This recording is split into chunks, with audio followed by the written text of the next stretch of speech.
Good morning વિદ્યાર્થી મિત્રો। આજે આપણે ધોરણ 9 વિષય સામાજિક વિજ્ઞાનમાં ચેપ્ટર 9 મૂળભૂત હકો, મૂળભૂત ફરજો અને રાજ્ય નીતિના માર્ગદર્શક સિદ્ધાંતો એના વિશે આપણે અભ્યાસ કરીએ છીએ। તો ભાગ 1 ની અંદર આપણે માનવ હકો, અધિકારો અને મૂળભૂત હકોમાં આપણે જોયું હતું તો સમાનતાનો હક, સ્વતંત્રતાનો હક અને શોષણ વિરુદ્ધનો અધિકાર એ ત્યાં સુધી આપણે આ માહિતી મેળવી છે। હવે આપણે એ મૂળભૂત હકોની અંદર ચોથો પોઈન્ટ છે ધાર્મિક સ્વતંત્રતાનો હક। તો એના વિશે આપણે જોઈએ। ભારતના કોઈપણ નાગરિકને અંતઃકરણ અનુસાર પોતાની મનપસંદ ધર્મમાં માનવાનો અને તેનું પાલન કરવાનો અને તેનો પ્રચાર પ્રસાર કરવાનો સમાન અધિકાર બંધારણે ઘડ્યો છે। તો અહીંયા ધાર્મિક સ્વતંત્રતાના હકની અંદર શું કહેવાયું છે કે ભારતના કોઈપણ નાગરિકને અંતઃકરણ અનુસાર એટલે કે પોતાના મનપસંદ ધર્મમાં માનવાનો અને તેનું પાલન કરવાનો, તેનો પ્રચાર અને પ્રસાર કરવાનો સમાન અધિકાર કોને ઘડ્યો છે? બંધારણે ઘડ્યો છે। પરંતુ આ સ્વતંત્રતા જાહેર વ્યવસ્થા, નીતિમત્તા અને સ્વાસ્થ્યને બાદ ન આવે તે રીતે વાજબી નિયંત્રણોની આધીન રહીને ધાર્મિક સ્વાતંત્ર્યનો અધિકાર ભોગવવાનો છે। ધાર્મિક ક્રિયાકાંડો, પ્રાર્થના કે પૂજા કરવાના સ્વાતંત્ર્યનો સમાવેશ આમાં થાય છે। હવે આ અધિકાર એ છે બંધારણે આપ્યો છે, એમ કે બંધારણનો ઘડેલો છે, પરંતુ આ સ્વતંત્રતા જો જાહેર વ્યવસ્થા પર, નીતિમત્તા પર અને સ્વાસ્થ્યને બાદ ન આવે એ રીતે આપણે વ્યાજબી નિયંત્રણને આધીન રહીને ધાર્મિક સ્વતંત્રતાનો અધિકાર ભોગવવાનો છે અને ધાર્મિક ક્રિયાકાંડો, પ્રાર્થના કે પૂજા કરવાના સ્વાતંત્ર્યનો સમાવેશ આમાં થાય છે। હવે ભારતમાં રાજ્યને પોતાનો કોઈ ધર્મ નથી કે ભારતનું રાજ્ય કોઈ ધર્મ કે સંપ્રદાયના સિદ્ધાંતો કે માન્યતાઓને આધારે ચાલતું નથી। એટલે કે રાજ્ય કોઈ પણ સમુદાયની ધાર્મિક બાબતોમાં અને ધાર્મિક માન્યતામાં દખલગીરી કરી શકશે નહીં। ધાર્મિક અને સખાવતી હેતુઓ માટે સંસ્થાઓ સ્થાપવાનું અને તેનું સંચાલન અને વહીવટ કરવાની સ્વતંત્રતા પણ ધાર્મિક સમૂહોને આપવામાં આવી છે। હવે કોઈપણ રાજ્ય જાહેર કરવેરા દ્વારા ઊભા કરેલા જાહેર ફંડનો ઉપયોગ કોઈ ખાસ ધર્મ કે સંપ્રદાયના લાભ કે અભિવૃદ્ધિ માટે કરી શકાય નહીં। હવે સરકારી ગ્રાન્ટમાંથી ચલાવતી કોઈપણ શૈક્ષણિક સંસ્થામાં ધાર્મિક શિક્ષણ આપી શકાશે નહીં કે ધાર્મિક શિક્ષણનો ભાગ લેવાની કે ધાર્મિક ઉપાસનામાં હાજર રહેવાની ફરજ પાડી શકાશે નહીં। તો અહીંયા ધાર્મિક સ્વાતંત્ર્યનો હક એની અંદર આપણે જોયું તો કે ભારત એ બિનસાંપ્રદાયિક દેશ ગણાય છે।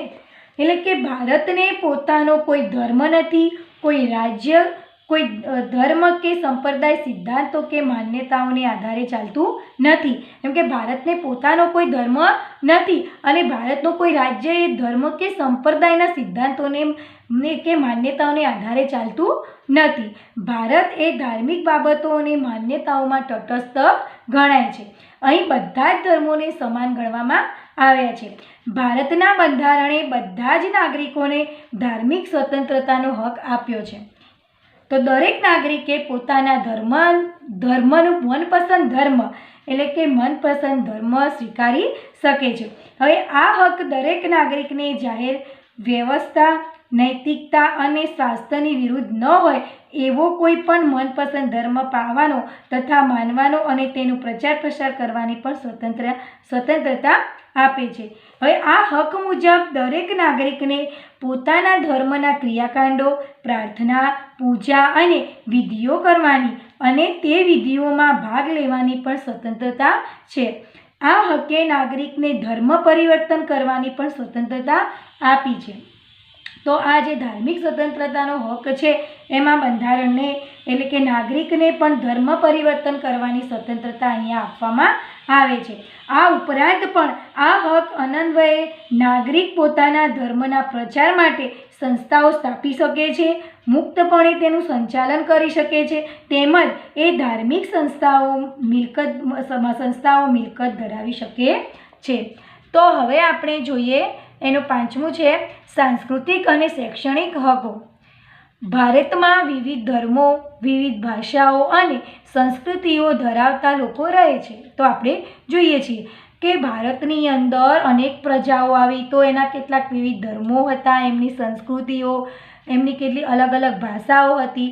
તો ભારત એ વિવિધ ધર્મો, વિવિધ ભાષાઓ અને સંસ્કૃતિ ધરાવતો દેશ ગણાય છે, એટલે કે એવા લોકો રહે છે એમાં. તો ભારતના પ્રદેશોમાં જે રહેતા લોકોની પોતાની આગવી ભાષા છે, લિપિ છે, સંસ્કૃતિની ઓળખ અને તેના આધારે રચાયેલા વર્ગ સમૂહોને જાળવી રાખવાનો અધિકાર છે.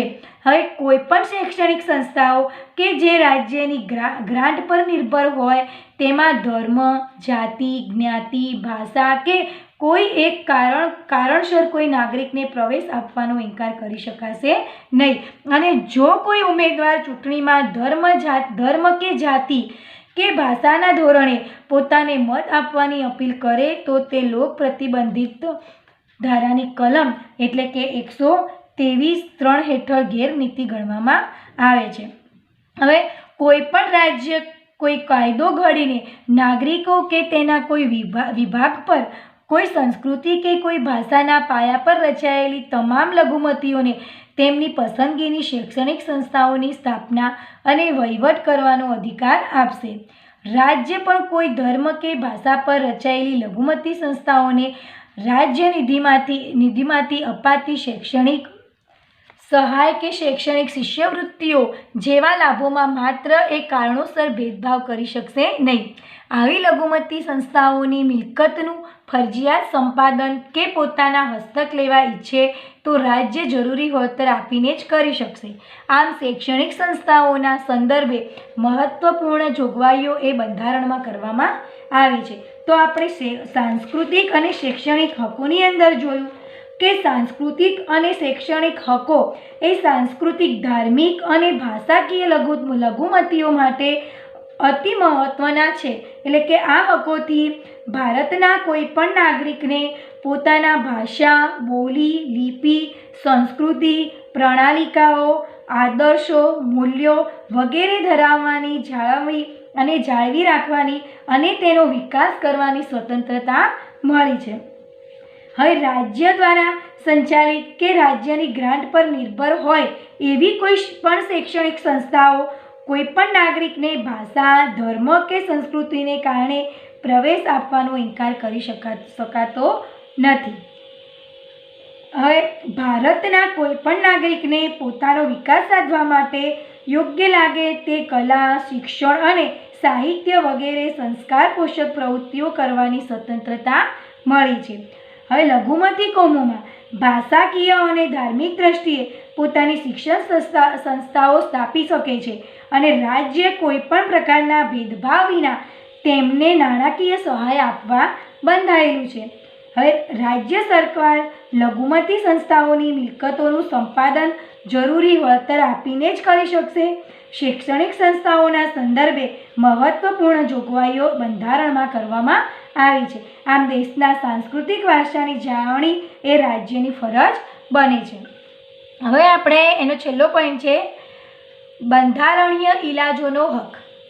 તો ગમે તેટલા સારા કાયદાઓ ઘડવામાં આવે, મૂળભૂત હકોની જોગવાઈ કરવામાં આવે, પરંતુ જો તેનો અમલ યોગ્ય રીતે ન થાય તો આવી સ્વતંત્રતાનો કે અધિકારનો કોઈ અર્થ સરતો નથી. હવે ગમે તેટલા આપણે કાયદા ઘડ્યા છે, ગમે તેટલા તમે હકો આપો છો, પરંતુ એનો યોગ્ય પ્રમાણે અમલ ન થાય તો આવી સ્વતંત્રતાનો કોઈ અધિકારનો કોઈ અર્થ સરતો નથી. તેથી આ હકોના અમલ માટે બંધારણમાં જોગવાઈ કરવામાં આવી છે. તો જે અનુસાર મૂળભૂત હકોના ભંગ બદલ સીધા જ સર્વોચ્ચ અદાલતમાં કે વડી અદાલતમાં જઈને દાદ મંગાવવાના અધિકારને પણ મૂળભૂત તરીકે સ્વીકારવામાં આવ્યો છે. હવે સર્વોચ્ચ અદાલત એ મૂળભૂત હકોના રક્ષણની અગત્યની ભૂમિકા ભજવે છે, એટલે કે ભૂમિકા બજાવે છે. તો આ અંગે અદાલત જરૂરી લાગે તે પ્રકારના યોગ્ય આદેશો, સૂચના કે આજ્ઞાપત્રો હુકમનામા કાઢવાની વિશાળ સત્તા તેને બંધારણમાં બક્ષવામાં આવી છે, જે અંગે કોઈ વાંધો લઈ શકતું નથી. હવે મૂળભૂત અધિકારોનો ભંગ થવાની કોઈ રાજ્યની ફરિયાદ કરવામાં આવે તો તેનો યોગ્ય ઉપાય કરવાનું સર્વોચ્ચ અદાલત માટે જરૂરી ગણાય છે. જ્યારે ડૉક્ટર બાબા સાહેબ આંબેડકરે આ હકને બંધારણના આત્મા સમાન કહ્યો છે, તો આ બંધારણીય ઇલાજનો હક છે એને શું કહ્યું? ડૉક્ટર બાબા સાહેબ આંબેડકરે શું કહીને બિરદાવ્યો છે? તો બંધારણના આત્મા સમાન એને કહ્યો છે. હવે સંસદ કાયદા દ્વારા આવા હુકમો બહાર પાડવાની સત્તા અન્ય કોઈ અદાલતને સુપરત કરી શકે છે, અને મૂળભૂત અધિકારોનો ભંગ થતો હોય કે તે સાથે અસંગત હોય તેવો કાયદો ઘડવતા રાજ્ય વિધાનસભાને સર્વોચ્ચ અદાલત અટકાવી શકે છે. આમ આ હક કોઈપણ નાગરિકને મૂળભૂત હકોના ભંગ બદલ અદાલતોમાં જવાનો હક અને એ હકોનું રક્ષણ મેળવવાનો હક છે. આમ બંધારણમાં બક્ષવામાં આવેલા મૂળભૂત હકો એ ભારતીય નાગરિકો માટે ઉપલબ્ધ કરાયા છે. આ હકો સરકારો એટલે કે કેન્દ્ર અને રાજ્ય સરકાર એટલે કેન્દ્ર સરકાર અને રાજ્ય સરકાર સામે આપવામાં આવ્યા છે. મૂળભૂત હકો બધા સમય માટે બધા નાગરિકો માટે ઉપલબ્ધ છે, પરંતુ કટોકટીના સંજોગોમાં અમુક મૂળભૂત હકો સ્થગિત કરી શકાય છે. કોઈપણ નાગરિકના મૂળભૂત હકો છીનવાઈ જાય તેવા કોઈપણ કાયદાઓ રાજ્યો ઘડી શકતું નથી. તો અહીંયા આપણે છેલ્લો પોઈન્ટ જોયો કે બંધારણીય ઇલાજોનો હક. તો એમાં આપણે જોયું કે ભારતના બંધારણે દરેક નાગરિકને મૂળભૂત હકોના અમલની ખાતરી આપતો એક બંધારણીય ઇલાજનો હક આપ્યો છે. તો ભારતનું બંધારણ છે એ દરેક નાગરિકને મૂળભૂત હકોના અમલની ખાતરી કરી આપતો એક બંધારણીય ઇલાજનો તક આપી છે.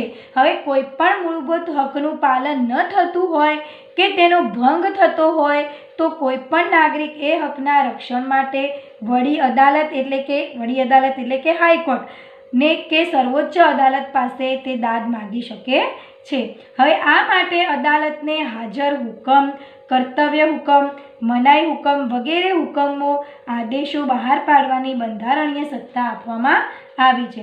હવે અદાલતો પાસે આવી મૂળભૂત હકના ભંગ બદલાની ફરિયાદ બરાબર સાંભળીને નાગરિકોને ન્યાય આપવો એ અદાલતોની ફરજ છે. તો આપણે અદાલત સમક્ષ એમ કે જઈએ તો છીએ, પરંતુ એ અદાલતો પાસે જે કંઈ આવેલી મૂળભૂત હકના ભંગની ફરિયાદ છે એને બરાબર સાંભળીને અને નાગરિકને ન્યાય આપવાનો એ અદાલતની ફરજ બને છે. આમ આ હક કોઈપણ નાગરિકને મૂળ હકોના ભંગ બદલ અદાલતોમાં જવાનો અને એ હકોનું રક્ષણ મેળવવાનો અધિકાર આપે છે. હવે ડૉક્ટર બાબા સાહેબ આંબેડકરના મત અનુસાર આપણે જોઈએ કે બંધારણીય ઇલાજો એ સંબંધી જોગવાઈ સમગ્ર બંધારણના આત્મા સમાન ગણાય છે.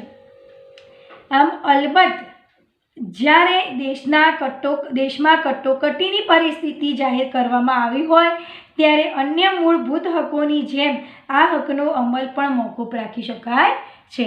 હવે અહીંયા આપણે મૂળભૂત હકો પૂર્ણ થાય છે. હવે જોઈએ મૂળભૂત ફરજો. તો ભારતમાં પ્રાચીન સમયથી જ લોકો હકો કરતાં ફરજો પ્રત્યે વધુ સભાન હતા. આપણે પ્રાચીન સમયની જ વાત કરીએ તો જે પ્રાચીન સમયના જ લોકો છે એ હક કરતાં ફરજો પ્રત્યે વધુ સભાન હતા. જેમ નાગરિકોને કેટલાક મૂળભૂત હકો આપવામાં આવ્યા છે તેમ નાગરિકોને કેટલીક મૂળભૂત ફરજોનો સમાવેશ કર્યો છે. તો આપણે આગળ મૂળભૂત હકો વિશેની માહિતી મેળવી, એમ કે આપણા મૂળભૂત હકો કયા કયા છે, પણ એની સામે આપણી મૂળભૂત ફરજો પણ જરૂરી છે. એટલે કે આપણા નાગરિકોને કેટલીક મૂળભૂત ફરજો પણ પાળવી જરૂરી છે. તો એમાં નાગરિકોને કેટલીક મૂળભૂત ફરજોનો સમાવેશ તો કે 1976માં બંધારણમાં સુધારો કરીને કરવામાં આવ્યો છે. હવે ફરજોનો સમાવેશ મૂળભૂત ફરજો દ્વારા તો દેશપ્રેમ, રાષ્ટ્રીય ભાવના, કેટલાક ઉચ્ચ આદર્શો અને મૂલ્ય પ્રત્યે નાગરિકોમાં જાગૃતિ લાવીને રાષ્ટ્રની ઉન્નતિ માટે નાગરિકોને પ્રતિબંધ કરવાનો હેતુ હતો. રાષ્ટ્રની એકતા, અખંડિતતા અને સાર્વભૌમત્વના રક્ષણમાં પ્રત્યેક નાગરિક પોતાનું યથાશક્તિ યોગદાન આપે તે થકી સમાજની અંદર શાંતિ, સલામતી, સદભાવના, સંવાદિતા અને કોમી એખલાસની ભાવના જાળવી રાખવાનું કર્તવ્ય એ પ્રત્યેક નાગરિકનું દેશ અને સમાજ પ્રત્યે છે. તો તેનું સ્મરણ કરવાનું છે. પાઠ્યપુસ્તકોના પ્રથમ પાના પર આ ફરજો દર્શાવવામાં આવી છે. તો આપણું જે પાઠ્યપુસ્તક છે એના પ્રથમ પાનાની અંદર આપણે જોઈએ. હવે આ આપણું જે સામાજિક વિજ્ઞાનનું પાઠ્યપુસ્તક છે તો એનું આપણે પ્રથમ પાનું જોઈએ. તો અહીંયા આપણી જે મૂળભૂત ફરજો છે કે ભારત મારો દેશ છે, બધા ભારતીયો મારા ભાઈ બહેન છે, હું મારા દેશને ચાહું છું અને તેના સમૃદ્ધ અને વૈવિધ્યપૂર્ણ વારસાનો મને ગર્વ છે. હું સદાય તેને લાયક બનવા પ્રયત્ન કરીશ. હું મારા માતા પિતા, શિક્ષકો અને વડીલો પ્રત્યે આદર રાખીશ અને દરેક જણ સાથે સભ્યતાથી વર્તીશ. હું મારા દેશ અને દેશ બાંધવોને મારી નિષ્ઠા અર્પું છું. તેમના કલ્યાણ અને સમૃદ્ધિમાં જ મારું સુખ રહ્યું છે. તો આપણે પ્રથમ પામાની અંદર જે ફરજો દર્શાવવામાં આવી છે એ જોઈએ. હવે આપણે અહીંયા કઈ કઈ ફરજો છે તો કે બંધારણનું પાલન કરવું તેમજ બંધારણમાં વ્યક્ત થયેલા જે આદર્શો છે, સંસ્થાઓ તથા રાષ્ટ્રગીત, રાષ્ટ્રધ્વજનો આપણે આદર કરવો જોઈએ. કે બંધારણનું પાલન કરવું જોઈએ, બંધારણમાં વ્યક્ત થયેલા જે આદર્શો છે, સંસ્થાઓ છે, રાષ્ટ્રગીત છે અને રાષ્ટ્રધ્વજનો આપણે આદર કરવો જોઈએ. સ્વતંત્રતા સંગ્રામના ઉદાત્ત વિચારો અને પ્રેરણાદાયી આદર્શોનો આદર કરવો અને તે અનુસાર વર્તવું. કે આપણે જ્યારે સ્વતંત્રતા લેવા માટે જે સંગ્રામો કર્યા છે એના ઉદાત્ત વિચારો અને પ્રેરણાદાયી આદર્શોને આપણે એનો આદર કરવો અને તેને અનુસાર વર્તવું. ભારતમાં સાર્વભૌમત્વ, એકતા અને અખંડિતતાનું સમર્થન કરવું અને તેનું રક્ષણ કરવું. તો ભારતની અંદર એકતા, એની અખંડિતતા જળવાઈ રહે અને તેનું રક્ષણ કરવું. જ્યારે જરૂર પડે ત્યારે અને હાકલ કરવામાં આવે ત્યારે દેશનું રક્ષણ અને રાષ્ટ્રની સેવા કરવા માટે તત્પર રહેવું અને ઉત્સાહભેર જોડાવું. તો જ્યારે આપણા દેશને આપણી જરૂર પડે અને કંઈ પણ આપણે આગે કૂચ કરવાની હોય, હાકલ કરવાની હોય તો દેશના રક્ષણ માટે આપણે અને રાષ્ટ્રની સેવા કરવા માટે તત્પર હંમેશા ઉત્સાહસભર રહેવું અને સાથે જોડાવું. ભારતના બધા લોકો વચ્ચે ભાઈચારાની ભાવનામાં વૃદ્ધિ કરવી, લોકો વચ્ચે સુસંવાદિતા સ્થાપવી અને સ્ત્રીઓના ગૌરવને હાનિ પહોંચાડનારા વ્યવહારોનો ત્યાગ કરવો. તો આપણા જે ભારતીય લોકો છે એ બધા વચ્ચે ભાઈચારાની ભાવના રાખવી, લોકો વચ્ચે સુસંવાદિતા સ્થાપવી અને સ્ત્રીઓને માન આપવું, એટલે કે સ્ત્રીઓના ગૌરવને હાનિ ન પહોંચે તેનો ખ્યાલ રાખવો. રાષ્ટ્રના સમૃદ્ધ અને સમન્વિત સાંસ્કૃતિક વારસાનું જતન કરવું. તો આપણો જે વારસો છે, આપણા પૂર્વજો તરફથી આપણને જે મળ્યો છે, આપણો જે સમૃદ્ધ વારસો છે એ અને જે સાંસ્કૃતિક વારસો છે તો એમનું આપણે રક્ષણ કરવું. જંગલો, સરોવરો, નદીઓ અને વન્યજીવો સહિત કુદરતી પર્યાવરણોનું રક્ષણ કરવું અને સમૃદ્ધ કરવું તથા સજીવો પ્રત્યે અનુકંપા રાખવી. તો અહીંયા આપણો જે કુદરતી વારસો છે, કુદરત તરફથી આપણને મળેલા છે, જંગલો, સરોવરો, નદીઓ અને વન્યજીવો સહિત કુદરતી પર્યાવરણનું રક્ષણ કરવું અને એને સમૃદ્ધ કરવું તથા જે વન્યજીવો છે એનું પણ આપણે રક્ષણ કરવું. જે સજીવો છે, વન્યજીવો, સજીવો છે એની પર આપણે દયા રાખવી. વૈજ્ઞાનિક અભિગમ, માનવવાદ અને શોધવૃત્તિનો વિકાસ કરવો.